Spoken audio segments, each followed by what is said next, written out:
দেশের ৩ বিভাগ ও ৬ জেলার উপর দিয়ে তাপপ্রবাহ বয়ে যাচ্ছে বলে জানিয়েছে বাংলাদেশ আবহাওয়া অধিদপ্তর।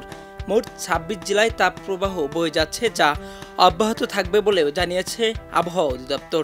১৩ জুন বাংলাদেশ আবহাওয়া অধিদপ্তরের আবহাওয়াবিদ ডক্টর মোহাম্মদ আবুল কালাম মল্লিকের দেওয়া পূর্বাভাসে এ তথ্য জানানো হয়।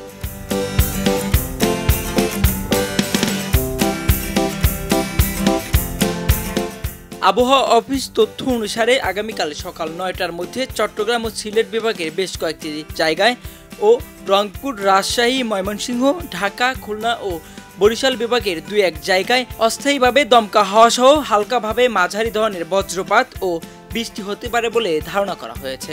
সেই সঙ্গে সারা দেশের কোথাও কোথাও মাঝারি ধরনের ভারী বর্ষণ হতে পারে এবং সারা দেশে দিন ও রাতের তাপমাত্রা প্রায় অপরিবর্তিত থাকতে পারে। এছাড়াও টাঙ্গাইল, ফরিদপুর, ব্রাহ্মণবাড়িয়া, খুলনা, যশোর ও চুয়াডাঙ্গা জেলাসহ রংপুর, রাজশাহী ও সিলেট বিভাগের উপর দিয়ে মৃদু তাপপ্রবাহ বয়ে যাচ্ছে, যা অব্যাহত থাকতে পারে।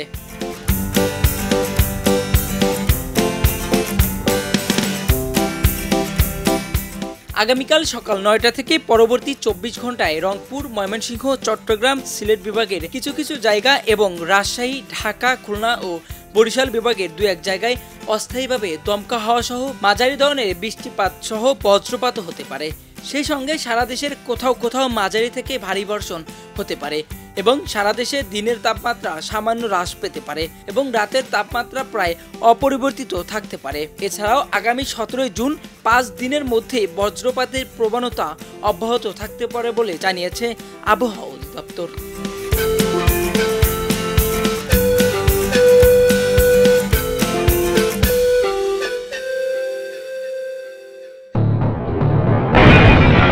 সবাই যখন জোয়ারে গা ভাসায়, কেউ কেউ শির দাঁড়া সোজা করে ঘুরে দাঁড়ায়।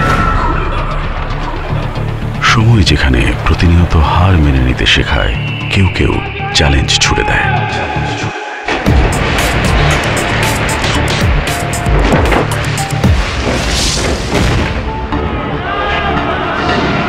পক্ষপাতের ভিড়ে আজ থেকে কোনো পক্ষ নয়, খবর হবে নিরপেক্ষ।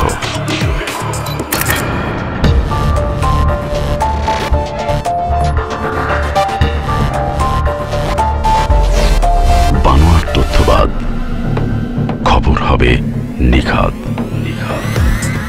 ভেঙে গুজবের শিক, খবর হবে নির্ভীক।